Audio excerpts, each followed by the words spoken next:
Meeting to order here. The mayor is just running a little bit late, so we'll go ahead and get started. Michael, you want to take us? Sure, thank you. My name is Mike Splonskowski, the City of Fargo Assessors, and this is your Board of Equalization. Good morning. We will just start out to kind of an order of agenda. We'll go through the annual report of the Assessor's Office and the real estate market, what we've been doing for the last year, and then once we get done with that, we will go to the appeals from the floor. And then also, just to make mention, we typically do, because of the volume of appeals that we get, we do reconvene about 3 weeks or a month later, and I will be asking for one here at the end of the meeting, probably around May 9th. So we will begin the Board of Equalization statutory duties. So the general review of the real estate market is what we're going to be going through, and then the Assessor's Office efforts, and then to receive any value appeals, and then to certify the values. Again, that'll probably be done at the second meeting. This Board of Equalization is being fulfilled under the North Dakota Century Code 57-11-03, and this meeting may change the value of any properties as is reasonable to render taxation uniform and equalize and correct the assessment roll. We'll just go over some of the laws that the Assessor's Office has to follow when we're carrying out our duties and establishing the values. All property is subject to taxation unless expressly exempted by statute. Property is to be listed as of February 1st, so that's our as of date for the value, setting the valuation. Kind of our appraisal date is February 1st. And we have to place the values on all items of taxable property at the true and full value. And what that means is, if we have evidence of market value, we have to set the value as much as possible, or as close as possible, to that market value, which means we cannot do incremental increases. It also means, at least at this point, that limited market value increases is not legal. Real property is land and improvements to the land, and any structures and buildings that are permanently affixed to the land. And an increase of $3,000 and 10% or more is basically means that triggers that the property that gets these two things gets a notice of increase. So you could have properties that are getting an increase in value, but they don't meet the threshold of both of these two criteria, and so they might not get a notice of increase. So just to go over the state legal requirements, means that when it comes to our ratio study, we have to be between 90 and 100%. We do strive as much as possible to be as close to market value as possible. But the State Board of Assessment allows us to be, again, between that 90 and 100%. And we're just going to go through a quick reminder of this. We go through it every year, but it's a good reminder if you forget. So we have the true and full value, and that's what we set in the Assessor's Office. And then we take that divided by the sales price, and that gives us our ratio, or our sales ratio.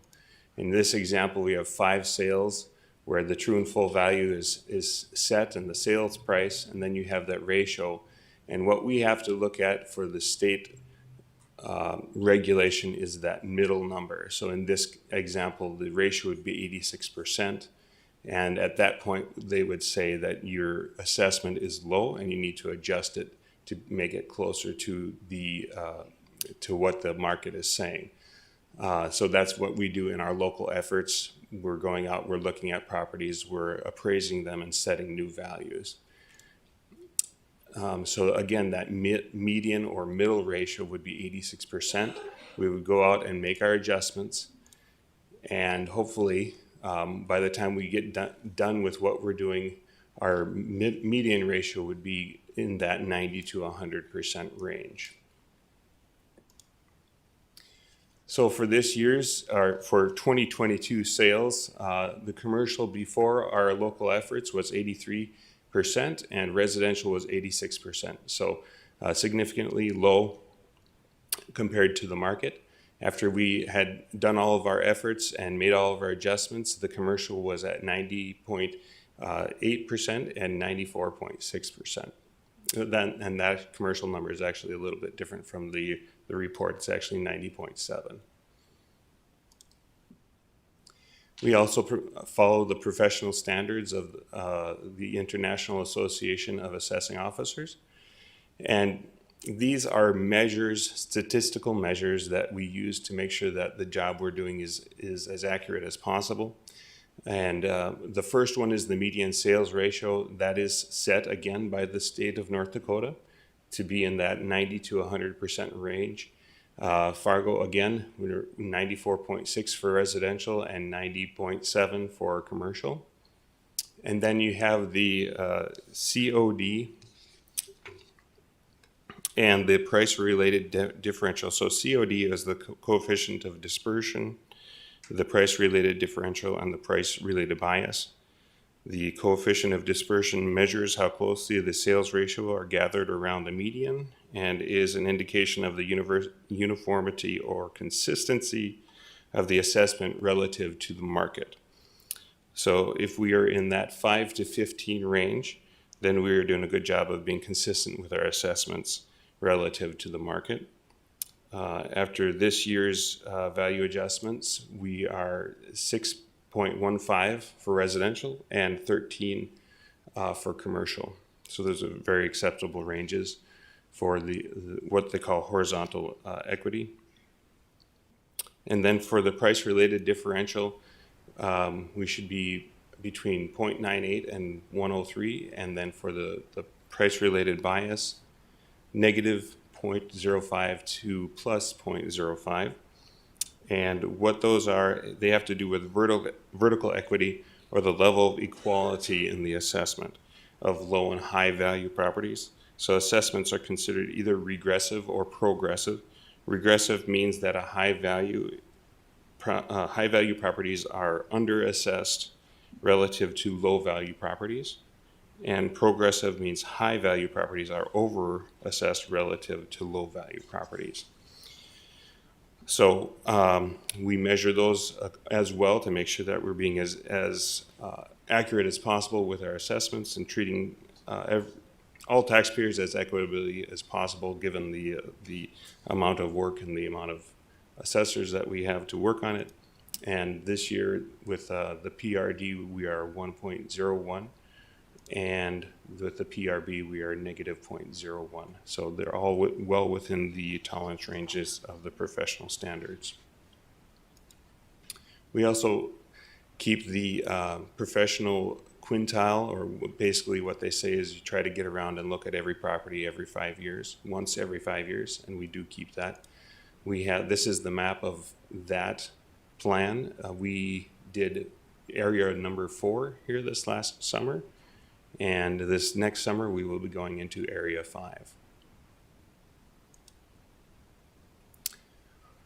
So potential challenges, we're still in a strong real estate market. Even though the interest rates have increased, we did have, I'm going to show you in here in just a minute here, that we had a few less sales this year, but they still were strong sales. We have been hearing about possible foreclosures. We haven't seen a significant increase in the market here yet. And despite the increased mortgage rates and less overall sales, the median sale price has increased, indicating, again, a strong market. On the commercial side, we had 177 commercial sales. That's just a little bit less than last year. So that's on the commercial side, a lot of strong sales. When it comes to the state study itself, what we do is we look at the sales and say, are these arm's length transactions? And then we will take out any of them that we consider non-arm's length transaction, and that is state law. And this year we sent out, I think it was 106 of those 177 sales to the state to look over. And then, excuse me, we had 2,200 residential sales. That is about 20% less than we had last year. So you can see that in 21, we had about 2,700 sales and significantly less residential sales. So that kind of down in that more normal range for the amount of sales that we had. And yet, our median sales price was $338,000. That is almost 13% higher than the year prior to that. So in 2021, the median sales price was $300,000, and it went up to $338,000. So last year became the third highest in our history, whereas the year prior to that was the third highest. Still lower than the 2014 to 2015, which went up 14%, and 94 to 95 went up 13%. Mike, can I ask a question there? Yeah. How does this correlate to building permits, the number of building permits in the last 2 years? I believe our building permits were down in 22. So we had a lot of building permits in 21. I think that might have been a record year. And yeah, they were down this last year. So Residential 20, we were about 440, and this last year we were 330. So Yep. yeah.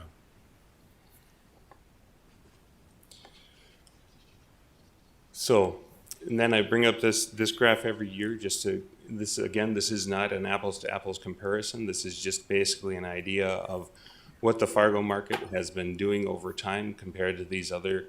It's a daunting task, but everybody works hard and we try to do a quality job. We had about 6,600 properties that were newly reappraised or where we went out and looked at them for permit work that was done. With the strong market, we did adjust the value on 24,000 properties, so almost 2/3 of the properties throughout the city of Fargo were adjusted for value.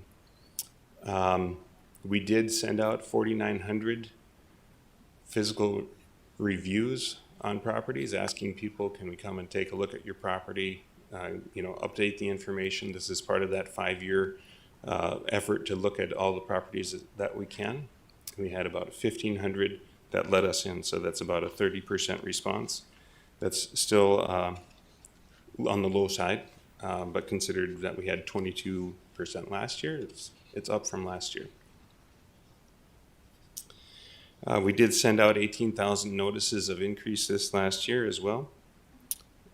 So it's, again, strong market, and we had to make a lot of adjustments in order to keep up with the market, to reflect that market. So here is the value as of today. It's going to change by, small amounts here and there as we keep on going through this process, but we're at $20.8 billion, the overall value, and that is up 11% from the prior year. And this is a pie of what it looks, the split out between those different things. You have a commercial is just about 41% of the, again, this is the total appraised value. The residential is just about 40%, or just a little over 40%. So not quite half and half, split between those two. And then you have your discretionary exempt, and that is the properties that are exempt based off of the board's decision to make these things exempt. So remodeling exemptions, daycare exemptions, things along those lines. The non-discretionary exempt means anything that is exempt by state law, and then the exempt dissent is anything that is government owned. And then you have a small chunk in there that is agricultural land. That is pretty much development land. We don't have a lot of it in the city of Fargo, and a lot of times what happens with that is it gets changed over when it's developed or platted into commercial or residential type use. So 2023 projected taxable valuation is $803 million, and 3.5% of that is new growth, and existing or market increases or inflation 8.8% for an overall increase of 12.3%, and that makes 1 mil worth $803,000 roughly. And here is the historical changes in taxable value over time. You can see the current year, 12.3% is the second highest in that history. Again, very strong market, and it's the overall 5.9% average annual increase in the taxable valuation is significantly low this year compared. And this is the total taxable valuation over time. Again, 803,000 this year. I like to show this because just a little graph that I show when we make each $200 million bump. So the first one started in 2003 is when we reached 200 million of taxable value. And about 11 years later, in 2014, we got to 400 million. 5 years later, 2019, we got to 600 million. And I stood up here last year and said, hey, in a couple of years, we'll probably hit the 800 million mark. Well, 1 year later, 4 years later, from the last bump, we're at $800 million in taxable valuation. So again, just another thing indicating that strong market here, the Fargo area.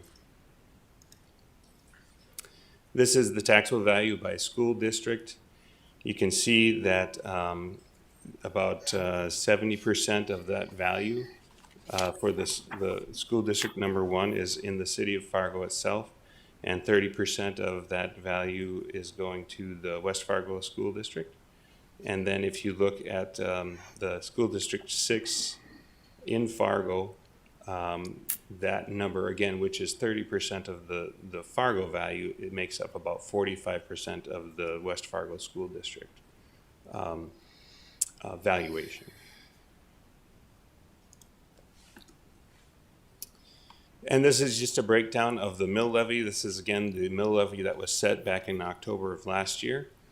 51% of it goes to the school district, and 18%, about 1/5 of the tax burden goes to the city of Fargo.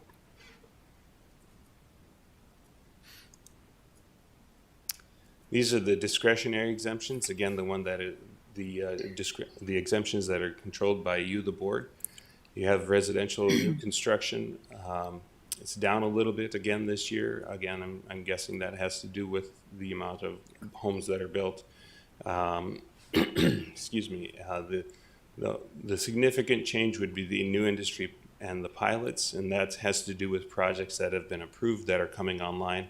The construction is finished. They're getting their occupancy certificates, and once they get those, then we go ahead and put those on. One big one would be the Aldeveron. They finished their project this year, so that would be contributing to that. And then, of course, you have the Renaissance Zone. We have a number of those getting done and coming online, and a number of those are residential as well.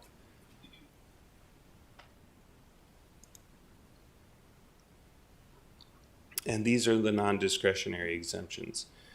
Not a lot of changes here other than the affordable housing pilot.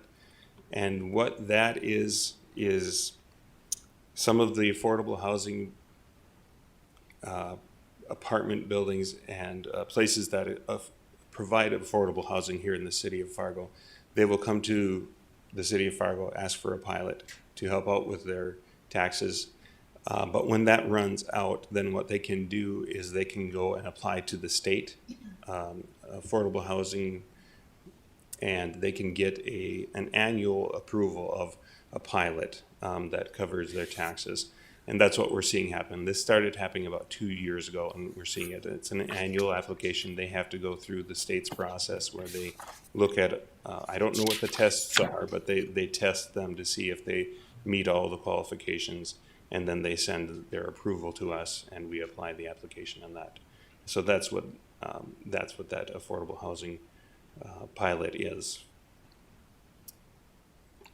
About 555 homestead credits this year and 595 veterans credits. This is actually down. In the last couple of years, we've been over 600. So that's just a little bit of change there. And the tax increment financing. So you can see over on the right-hand side, the increment tax is $2,340,000 this year, and that is a significant change from last year. It's about twice what it was last year. We were at $1,248, and what is happening there is you've got a lot of these projects are coming online. as they're building or doing whatever they are. We've got a couple of these, the Brouhaha is in there, and the J Street apartments, they're starting to put their stuff together and get their buildings up. And so once those things start coming online, we start adding the value. Michael, if I might, is it going to be clear to us how many of them, these tax breaks are coming offline? Yep. Every year we check who's going on, who's coming off. Do we see that in this report? Yeah, we didn't have any come off this year. We did last year, or maybe the first year we had a couple of come off, but none this year. So, yep, they usually try to mention that. So if I could follow that up too, the horse park has got to be close. What's that, 25 years old? Yeah, it's quite old. I don't know where it is right now, but it's been around for quite a while. Yeah. So. And then this is just another look at it from a little different view. In 2022, the TIF made up about 0.63 of the total tax base. Again, with the projects coming online and getting finished, we are now at 1.03% of the total tax base. And then just to make people aware of that there is some legislative tax relief out there now. We are in a legislative session right now, and I know a lot of these things are being worked out. So this could change, but I'm just going to go over what it is as of now, because obviously if they make any changes, it won't happen until August. So again, the Homestead program provides reduction in taxable value for qualifying homeowners. One homeowner must be 65 years or older. The income must not exceed $42,000 after deducting eligible medical expenses. Again, that could change. The total assets has to be under $500,000. That's one that probably most likely will change. And the maximum homestead reduction on $125,000 of value or $56.25 in taxable value, that's probably going to change as well. But so you can see that if somebody has a home worth $195,000, they could get a reduction of about $2,500 under the current system. And then the disabled vets credit, it works very similar to the homestead credit. There's a few more stipulations for that, but it's also a larger credit than the homestead credit.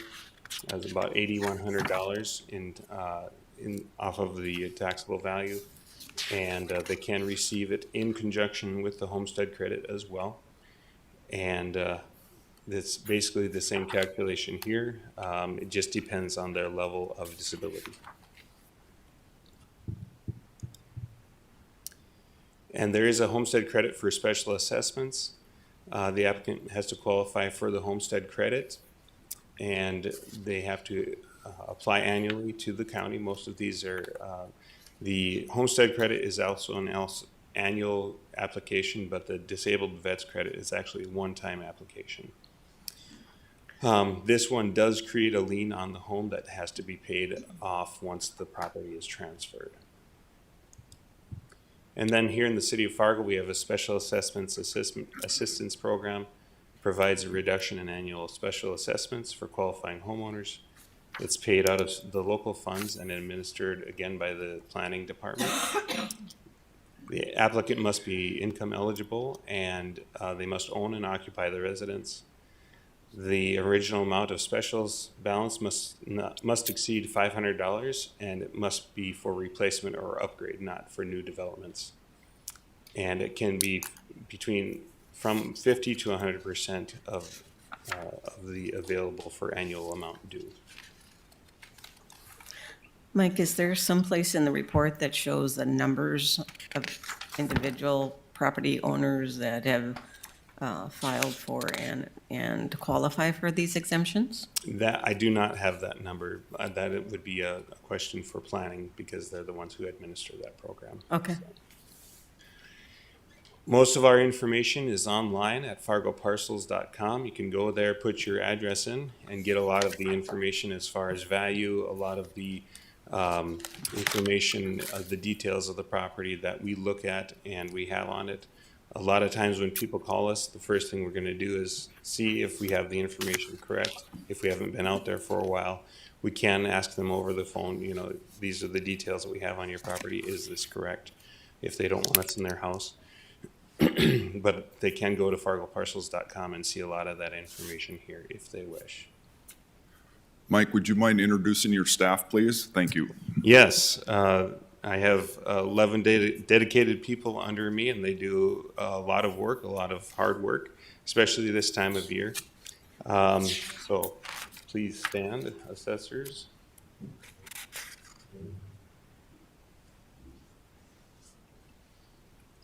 Dave, do you want their names? Do you want the names? If you don't, Mike, I would appreciate it. Thank you. All right. James Haley is my assistant, or my deputy assessor. And then we have Wayne Ham on the end, Brenda Summer. You want to hold up your hands, they know.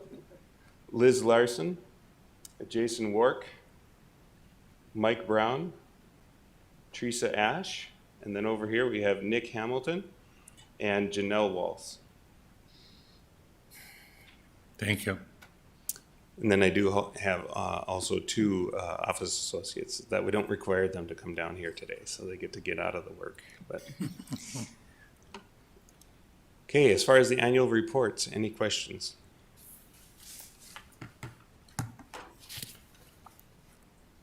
Okay, so then at this time we'll go on to the appeals process. We'll, if you wish to invite people to come off the floor with any appeals that they wish. We'll take their names and get their information. If we've been dealing with them up to this point, obviously we'll have a record, but some people may not have come and talked to us yet, so some of this will be new. We also have we have some virtual appeals, so you can, however you would like to handle that as well. The appeals process looks like this. An appraiser verifies data and reviews the requested property. A market analysis is performed and comparability check and evidence for value appeal is gathered, and a determination is made based off of the appraiser's data and findings. What it comes down to is, can we support the value that we have on it with the sales that we have, the data that we have? If we can, then a lot of times it's going to be, I'm sorry. But if we can't, we are willing and able to, reduce it down to a supportable value. So at this time, if somebody wants to speak to us, they come to the mic over at our side here and speaks. Otherwise, do they just go to your staff, give their name and address, Mike? Yeah, if they wish to speak, yep. Certainly If you may wish to speak. speak, you can give your name, your residence, and what you're concerned about. The appeal process is the staff will have to look into it. And I would encourage you all, if you have a concern or beef, that you at least allow the appraisers to go in your house, because that's a lot of what we have. Your house may be not as up to date as we might think. You don't need to give us anything.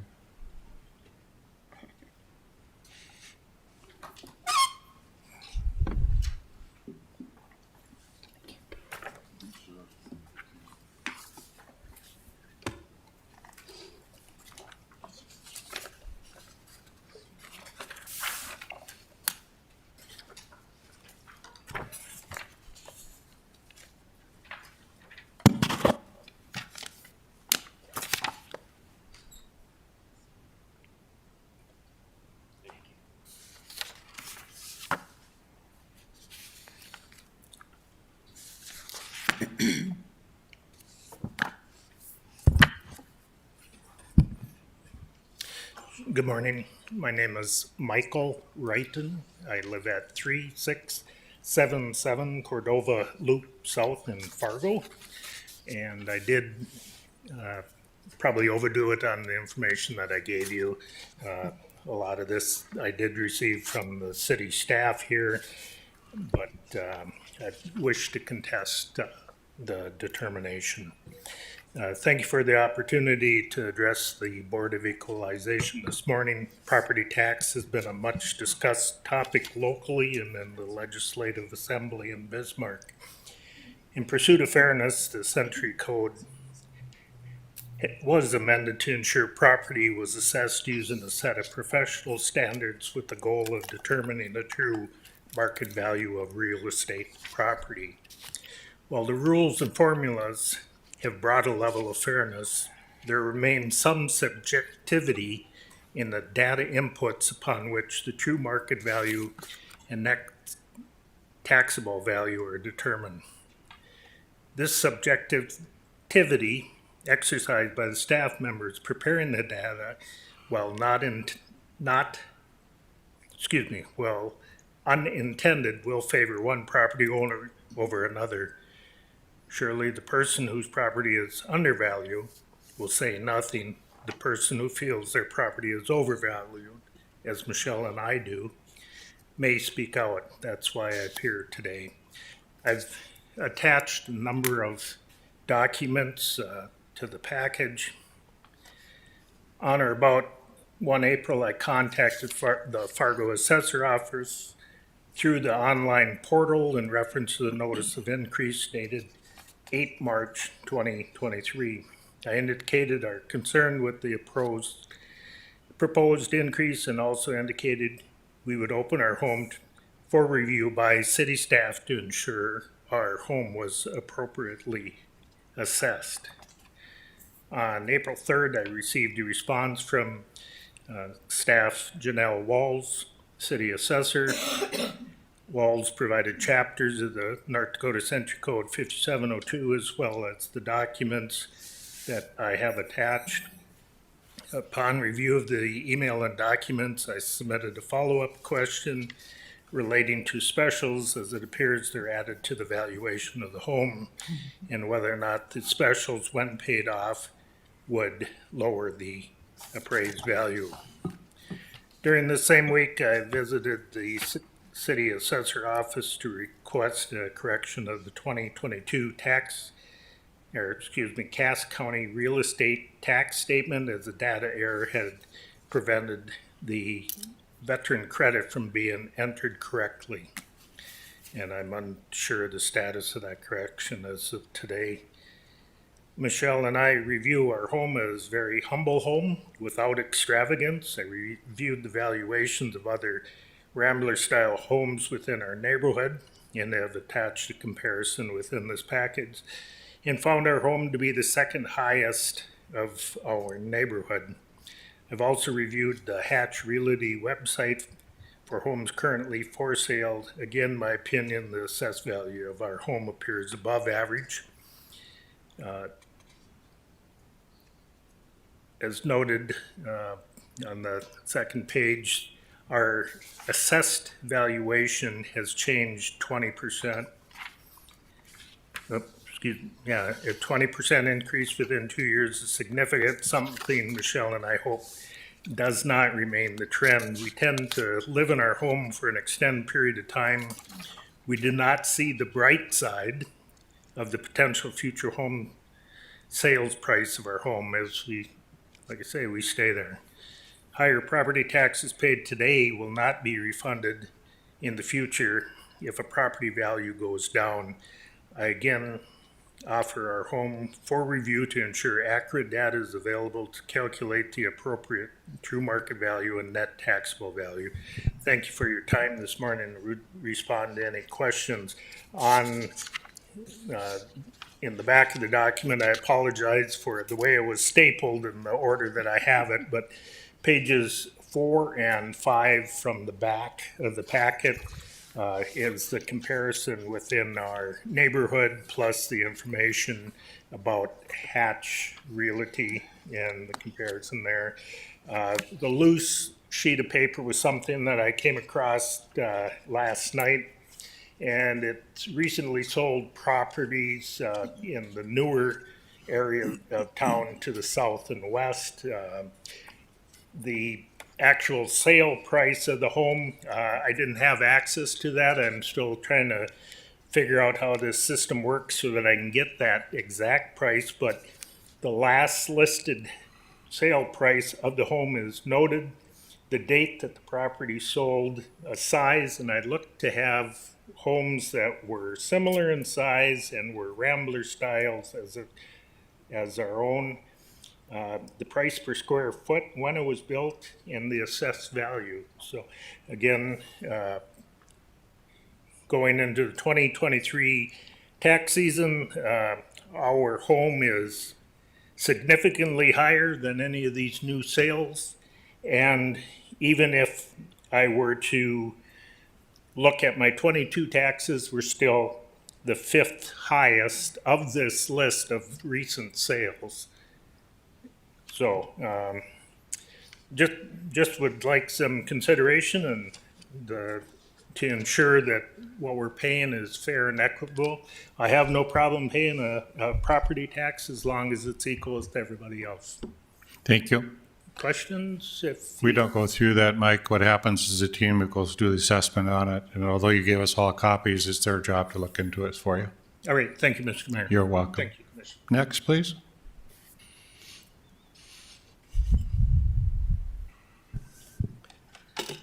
Thank you. Thank you for this opportunity. My name is Prakash Matthew. We live at 1714 9th Street South. I have lived there only 3 years. This was my wife's home, and now it's our home.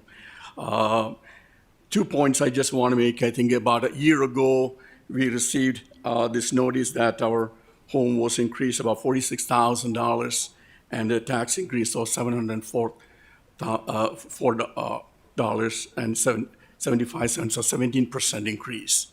And so we contested that. I wrote the appeal, and very good staff members, as Mike said, people great to work with, and explained their rationale, saying that our home, similar size, was sold at a higher price. That was the rationale because there was no improvement was made, and primarily based on the fact that there was a home in 10th Street and also another in 8th Street, similar house was sold at a high price. That was the reason for the increase. We swallowed hard and paid the tax, and we thought, fine, even though we didn't like the answer, at the same time, that's the way it is. And so we accepted that. Now this year, we get another increase. And we, by the way, we checked the whole neighborhood, and hardly anybody's price was increased. And ours was one of them increased, and we accepted that. The part that I'm having a hard time is, again, this year, we get another increase. Mind you that 46,000 was increased. Now, another 39,000 was increased, and now the total value in the 2-year period was 85,000 increased to the same house. And that's very hard to swallow. And the same explanation was given. And I asked, and again, I worked with Teresa, just an amazing person, by the way. I need to, and she even came to our house. And I talked about saying, I can understand the increase, but in 2 years, and one more year came and another increase of 39,000. So now it's another total of $85,000. And so that's primarily the part that I'm contesting. Not about the first year. That's done with. I got an explanation, didn't like it, but at the same time willing to do that. But I cannot understand the same reason given and another year, one more increase. And again, they are reviewing that, and that is the only thing I want you to hear, and give me a good reason as to why that a harsh increase of that. Now, that's huge. Thank you. Thank you for listening. Thank you. Next. Good morning. My name is Joel Fremstead. I'm at 4026 Copperfield Court. When I bought my house in 2014, I had a dike behind me for Centennial School. But the good news was I had a bunch of really nice houses across from me. Unfortunately, between the time I bought the house and the time I moved in, they started picking up all the nice houses across from me and either demolishing them or moving them out of the neighborhood. So now I live on one side of a cul-de-sac with a dike behind me, and now I have a dike in front of me with all the $1 million houses torn down. So my house is a nice house. I mean, I got first world problems, but I was one of the less nice houses in the cul-de-sac. So shortly after I bought the house, I got a $33,000 increase. This is back about 2014-15. I complained about it. The assessor came over, remeasured everything in the house, and they got rid of the $33,000 assessment increase for 1 year. But then they just popped it back on the next year, and I let it slide. I went through about 7, 8 years of houses being torn out, buyouts, watching eminent domain battles, things like that.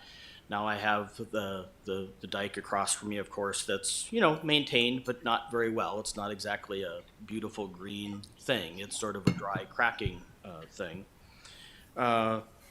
And so last year, I had a $53,400 increase, which, wasn't very pleasant. But now this year, on top of last year's $53,400 increase, this year, anyone want to take a guess? It's a $107,400 increase. So in 2 years, I'm going up $160,000. Again, first world problems, I can pay my taxes, but it doesn't seem very sustainable.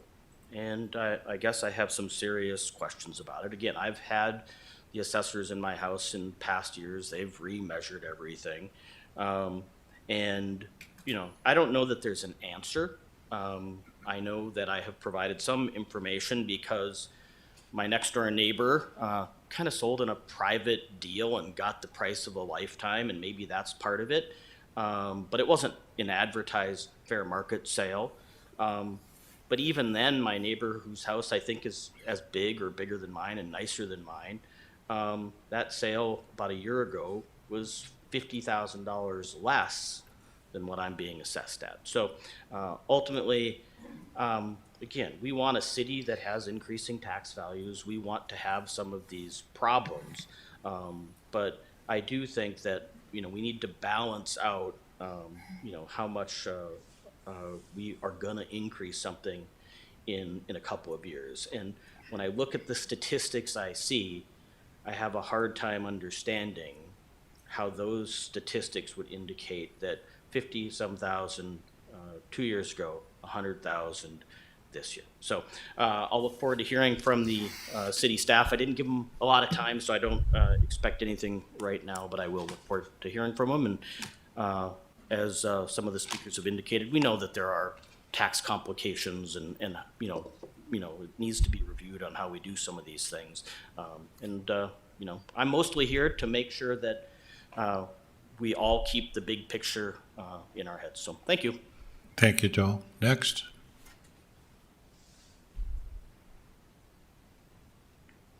Good morning, Keith Burke, 2302 35th Avenue South, Fargo. Got just a couple of questions for the assessors. The first one on that 5-year rule that you've used, you indicated every 5 years. Has that always been the case in the Fargo-Moorhead community, 5 years? Well, I've been with the assessor's office for 10 years, and it's been that way since I've been here. So, Prior to the 10 years, do you know if that was the history? I'm not sure. I know that it was for quite a while, but I'm not sure when they implemented it. Okay, I appreciate that. The reason I ask is I was one of the people that lived on the river, and the assessments were not done very adequately or very fast. And then when the buyouts came from the city, the assessments were extremely low relative to market values at that time. So now we're on the other side where market values are probably a little bit high. And we all know because of the unextended consequences of the pandemic, the amount of cash and money in the economy went way up. And we see this all over the place where the prices are out of whack, and we know they're all going to get corrected. And of course, the concern becomes, do these valuations at 7 and 8% mortgages get adjusted down relative to the 2.5, 3% mortgage that we recently had? One of the other suggestions I might have is when you do your comparisons, rather than using Phoenix and Las Vegas, we might consider using Alexandria, Sioux Falls, other communities more in our neighborhood to get a better feel for what prices might be doing. And I think the last thing I just want to comment is when you reference the charitable non-discretionary exclusion, I think it was 883 million. What makes up the bulk of that 883?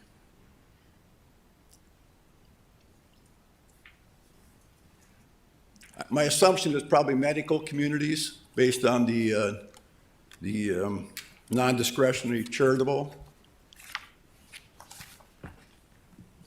And if you don't have it, I guess what I would suggest is that I'm we bringing maybe up want to mine. take a look at the number of places that qualify as charitable these days and see whether there's some thing that needs to be adjusted there relative to those valuations. So thank you. Commissioner, No, I mean, this is an appeal for different properties instead of a question and answer period. next, please.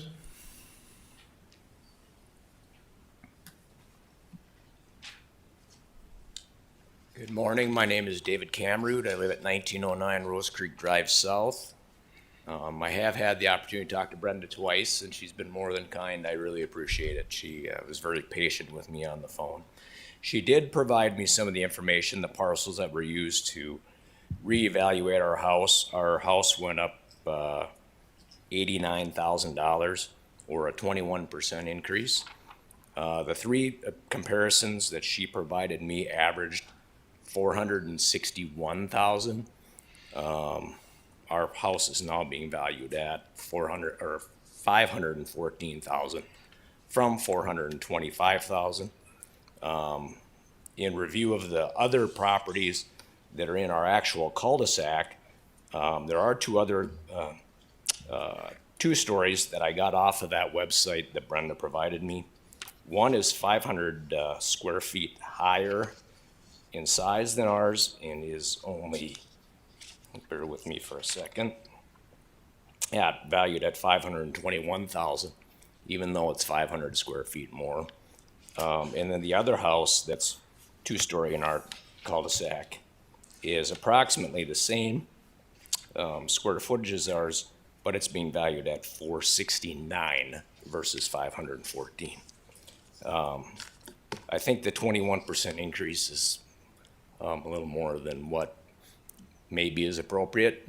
I'd be more comfortable with somewhere similar valuation to the two-story that's actually two houses down from ours, similar in size at about 469. I realize values have to go up, but 21% increase seems a little steep. So thank you for your time. Thank you. We'll look into that. Next, please.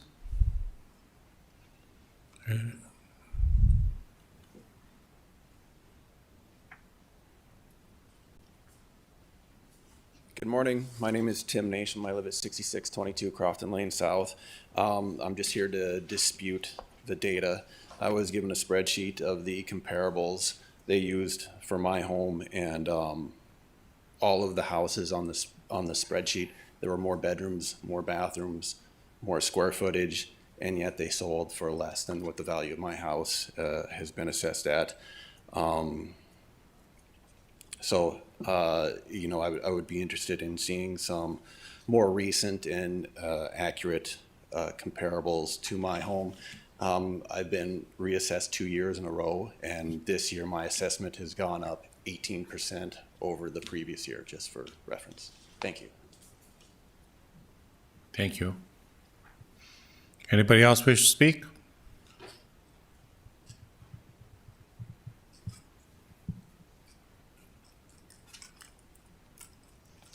Good morning. I want to be here about as much as I want a root canal, but I totally agree with that guy that talked about two stories. My name is Lynn Harry, and I live at 3326 11th Street South. In 2017, when my house got assessed, it was visually inspected, and it came out at $357,000. Now when I knew I was on this 5-year plan, so I expected it to go up like 6-8%. Mine went up 30%. I have not put any improvements in my house at all. And so then I went and looked at all the houses in Harwood Groves and what they were assessed at last year in 2022. My house came in 63rd out of 103 houses. Now with this increase, my house jumped to 29 out of 123 homes, when I have done no improvements. I have original carpet in like 90% of my house. The rest of the flooring is like 12 years old, but I have original carpet on all that other stuff. I have original countertops, kitchen. My appliances still work, so I hate to replace them with stainless steel when they still work. So then I went and I looked at the percentage increases of homes in the Harwood Groves area, and it turns out that my house is like the 6th highest increase, and that's behind like Ron Offit and Elmo. I mean, and then there was also a couple houses that were increased higher, but their initial value from 2022 was like only like 250,000, you know, on Maplewood Court. Most of those houses are like 300,000. So those I think were catch-up values, but mine was never a catch-up value because the city actually came out and inspected mine in 2017. So that was, I didn't have a catch-up. And then, so then I did another, I looked at the copy of the comparables.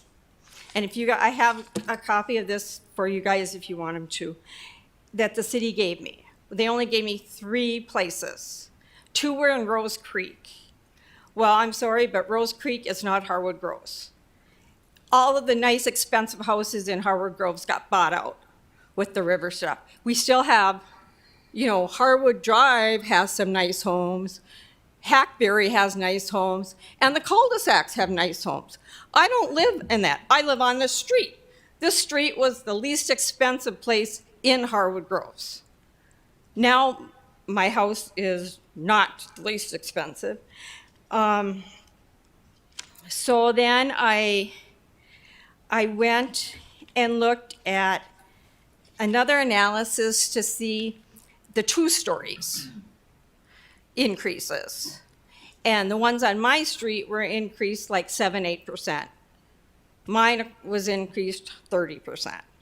And I have no idea why, because I haven't done anything. But if you look at the comparables to, most of them have professional landscaping, custom, you know, custom stuff all in their house. They've redone their kitchens, they've redone their bathrooms, they have professional landscaping and curbing and all this. I have none of that.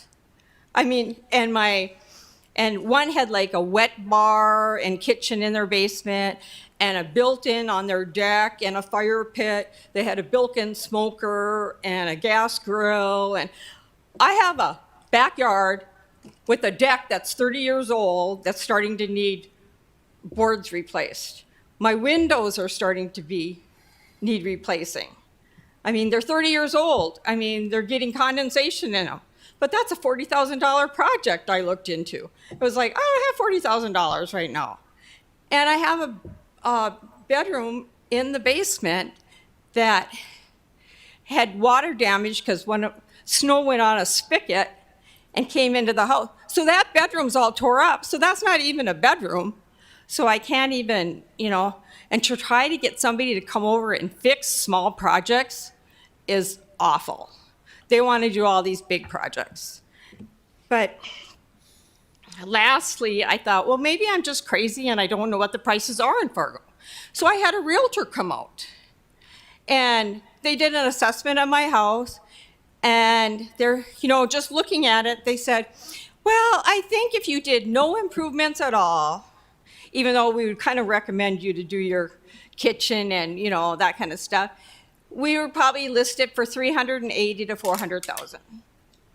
And it was like, oh, or if you did some improvements, it would be like maybe $400,000 to $420,000. And I went, oh, okay. And then they said, well, we'll go back and do some comparables. So then like the next day, I got an email from them, which is included in here, that said that if you did, you know, fixed up the bedroom and did some kitchen updates, we were probably listed at $420,000. Well, the city still has me at $464,000. And that is just too big a difference. If it was close, I would have never be here. you know? And then lastly, I just want to put out that my next door neighbor, whose house has always been valued at least 10,000 higher than mine, my house is now 71,000 more than his. He put in brand new Anderson windows last year. Last summer, he re-landscaped his whole backyard, and he's got 200 and some more square footage than I do. The only difference is he has a story and a half, and I have a 2-story. I don't know if even if we had the same amenities, I don't know where mine would be worth 71,000 more. So I just think that mine needs to be reevaluated. And I know that they came out and looked at it, but with everything being 30 years old and stuff having to be replaced, if anybody would want to come and buy it, they'd say, oh, well, we're going to have to replace those windows pretty soon. Oh, and we're going to have to replace that kitchen. You'd never get top dollar. So I thank you for your time.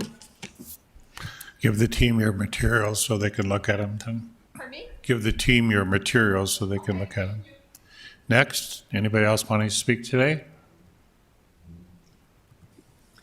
We do have some online. Online, okay. Who's got that?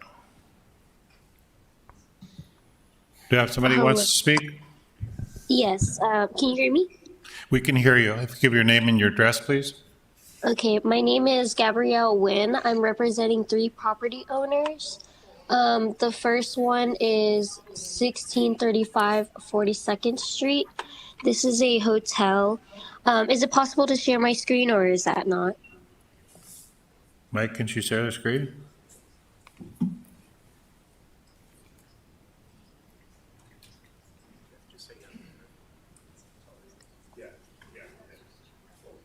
Yes, you can. Okay. There we go.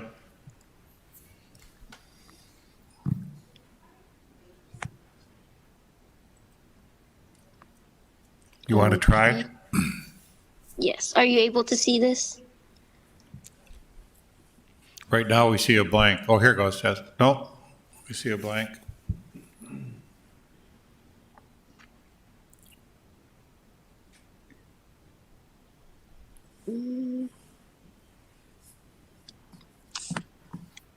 That's okay. I'll just speak Okay.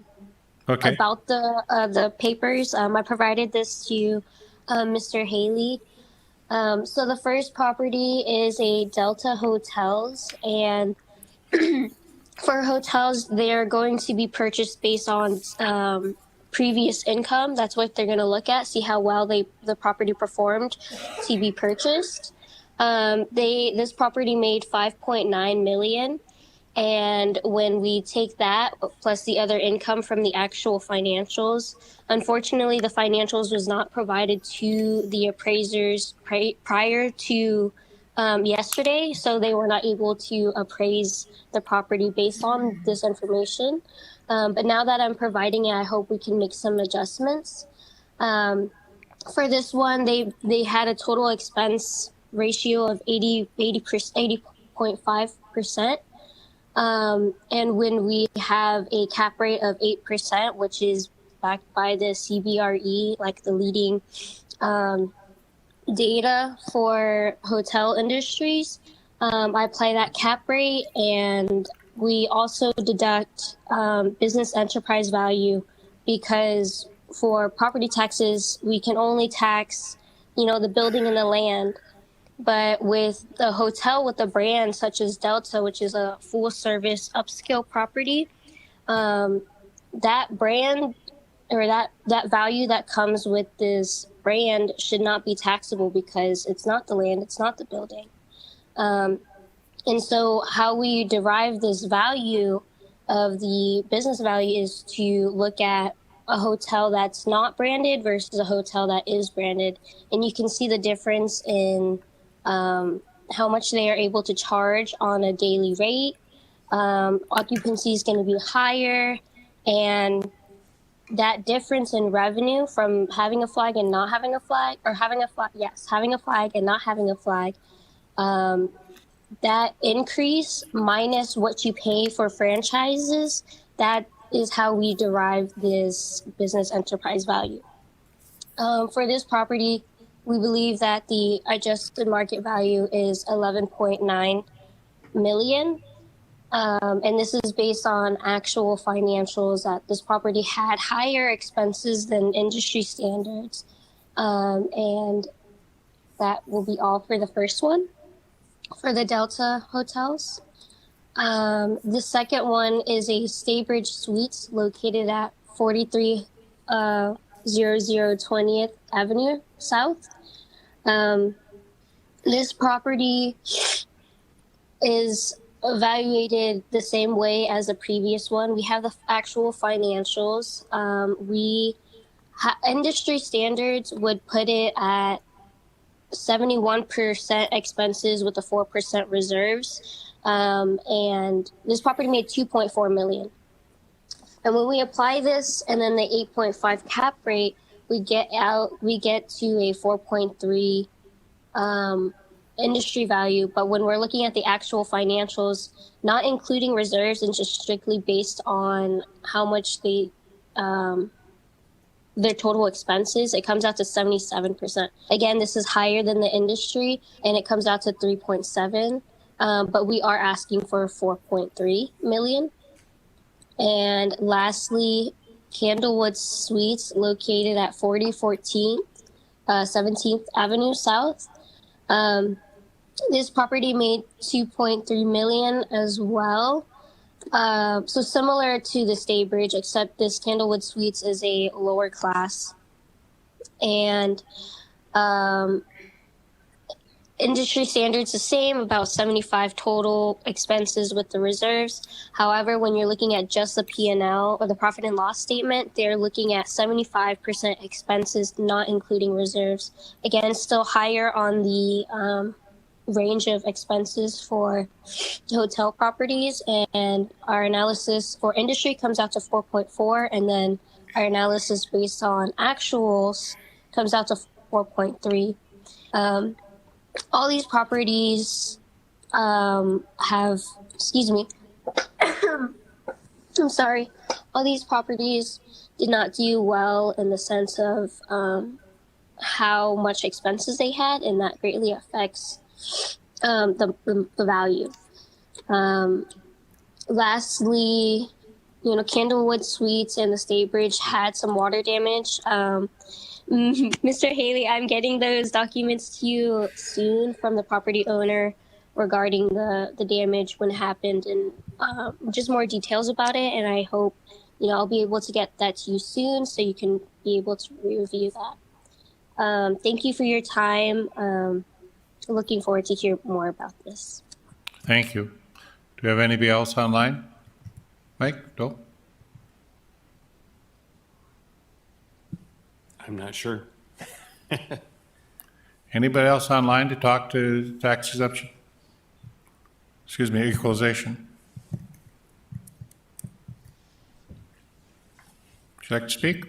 Please.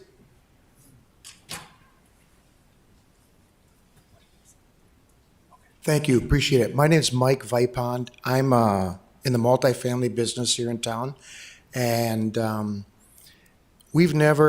I've been in this business for longer than I care to admit, but we've never challenged a real estate tax valuation since I've been in business. Last year, we had an average of all of our apartments in town increase an average of a little over 10%.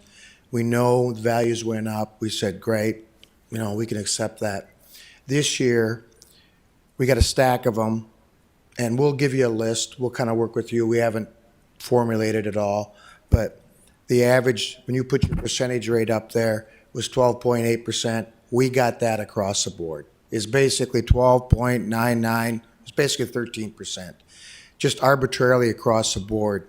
I know, and I get it. We live in right now, a different interest rate environment than we were 18 months ago, and I get it. You guys are trying to work with data with sales that are dated, but we did a couple deals right at the end of last year, and purely arm's length transactions, and the assessments came in, I think 15% more than we paid. And now with the rates going up, I'm going to say, and just for instance, most of my portfolio is bread and butter, 1960s, 1970s, 1980s, some newer stuff, but it's all of the workforce housing that we need in town. And our philosophy is we go in, we fix them up, and we operate them. We're not flippers, we're not buyers and sellers. We operate them over a long term. We are in first name basis with every city inspector in town. I think we've got a good reputation in how we take care of things. But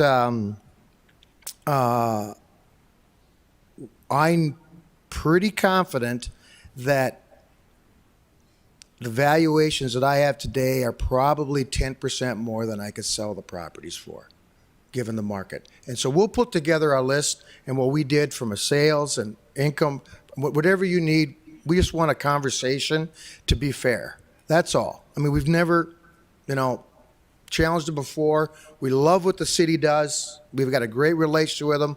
But I took a look at this and, we have raised rents, but this is going to cause us to raise rents a lot more. And the big conversation here is always about affordable housing. Well, that's where we're at. But we just got to go and raise rents, and hopefully we can get the more rents. But so we got to pass it along. That's what we got to do. But it's a point where I know we can't get those valuations on a sale anymore, because you talk about operating expenses. The previous presenter just talked about increased operating expenses. We know, everyone knows, expenses to recarpet apartment, to fix a plumber, those have all basically gone up 60-70%. That's just the way it is. And so, but that affects ours, these older properties, as a higher percentage than you got a brand new building that the rent is $2,000 a month. It costs the same to recarpet that unit as it does with a building that we charge $750 for. It takes twice as long to recoup that dough. So our operating expenses as a percentage of income are a lot higher. But that's just the model we live in, and we figured it out.